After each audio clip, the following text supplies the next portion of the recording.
Hiya, I'm going to be doing something a little bit different today. I'm going to be reacting to my first ever album review. I'm not usually a fan of reaction stuff, but I think this is too big a moment to go undocumented because this is literally the first ever. It's via a website called Ensigned, which I'll pull up on the screen recording now. Ensigned is a website where you, as any Bandcamp musician, can submit your album. I'll just go to their About page. A music review site for small DIY artists. Concept is musicians can post their music and other users can write up reviews that are published and displayed like an editorial site. What really got me is the core values. Artists should not be disadvantaged if they cannot afford to pay for promotional coverage. Artists should not be expected to promote themselves by playing the social media game in order to get listeners. I suck at social media, as you could probably tell, because you're like, fucking hell, this guy never uploads anything. And the value of art comes from humans making it. And so I immediately submitted my album less than a month ago. And if you go back to the main page, there it is. There's my album. So let's see what I have to say. I've not read, this is a blind reaction. I've not read this at all.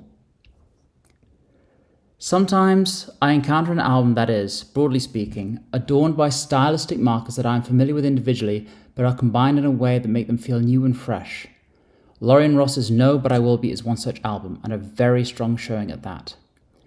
Opening with the title track, there's an immediate immersion in pretty piano patterns with a range of synth and string textures, floating around before swelling into a hopeful-sounding orchestral soundscape.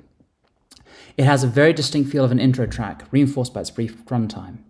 What immediately follows, the singularity, is where the album's overall style becomes apparent.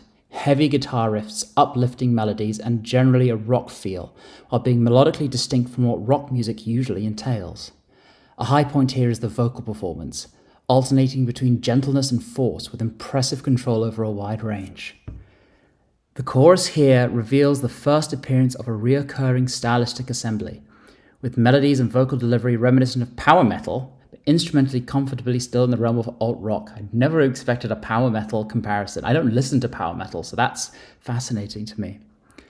The third track, I Hope You'll Find Your Way, opens with a verse using vocal arrangement reminiscent of the Gabriel construct before bursting into a soaring chorus. I need to check out the Gabriel construct, clearly. The song continually feels like it's building to something but pulling back, before finally cutting loose into the bridge and moving over to a solid, very reasonable guitar solo. Failure for Now follows with a riff reminiscent of math rock, but without the clinical feeling that sometimes comes with such techniques. Over the chorus, again reminiscent of rockified power metal, unfurls from under the verse. It leads to an overall atmosphere I can't come up with any better descriptor for than it sounds verdant. I'm sorry for not writing something better. It isn't a song that particularly appeals to me personally, but from a more objective standpoint, I have a great deal of respect for what's going on here. Up next is Do Something, starting with a more electronic instrumentation and processed vocals leading to an overall uneasy atmosphere. Yeah, I'm glad you picked that's intentional. It's a very patient song. The first chorus ends around the 2:30 mark, and at no point does it feel like the song drags on at all. The way it grows slowly and shifts towards more open, organic-sounding soundscapes as it progresses is excellent. Childhood Eyes is a change in the opposite direction. A bittersweet and nostalgic acoustic guitar-driven song with orchestral textures swelling and receding behind delicate, beautiful vocals. Even as the drums and electric guitar becomes more present, it retains the same emotional palette as before. I don't particularly like acoustic songs in the middle of rock albums, but this is not only an exception, but one of the high points of the album. The Next Generation immediately brings back the heavier sound, opening with a bluesy riff backed by electronic textures.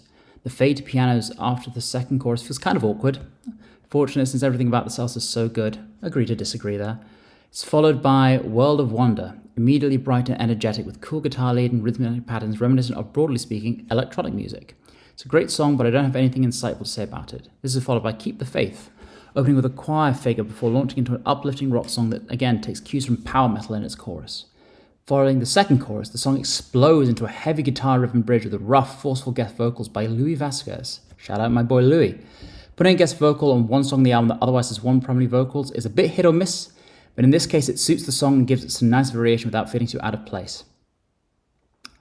And then we arrive at Find Your Light, a conscientiously hopeful sounding song with prominent horn interjections throughout the chorus.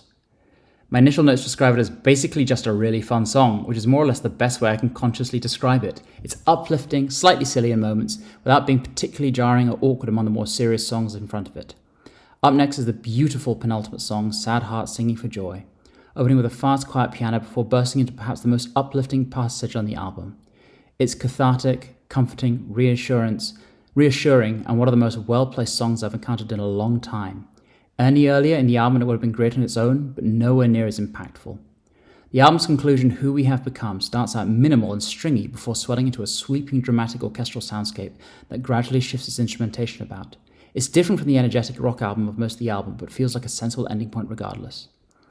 Overall, Lauren Ross's No But I Will Be is a truly excellent rock album, balancing high energy, soaring passages against introspection and natural feeling textural excursions, held together by a stellar vocal performance. It is a serious album that is at the same time unafraid to be hopeful in moments, with an innocent sincerity uncommon in music with this level of refinement.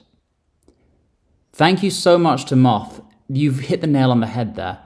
A serious album, unafraid to be hopeful, is what I'm going for. That is my intention when I make music. And yeah, in sincerity, innocent sincerity, I don't know about innocent, but sincerity definitely that's intentional. I'm really glad that it resonated. Thank you for such kind words. I don't know how good of a reaction this is, but I'm so appreciative of the kind words. I'm terrible. I'm a terrible reaction guy. I make good songs, and that's about all I can do. I can't do social media, so sorry if this is a terrible reaction video. But there we go, my first ever album review. Thank you to Moth. Thank you to _Ensigned. What a fantastic website. What a fantastic initiative. I'm going to be reviewing an album on there myself, so get your own music submitted. Listen to some other musicians and submit a review for them. It's a fantastic idea to really sort of build a community and uplift people who struggle to uplift themselves. Again, me. So I guess that's it. Bye.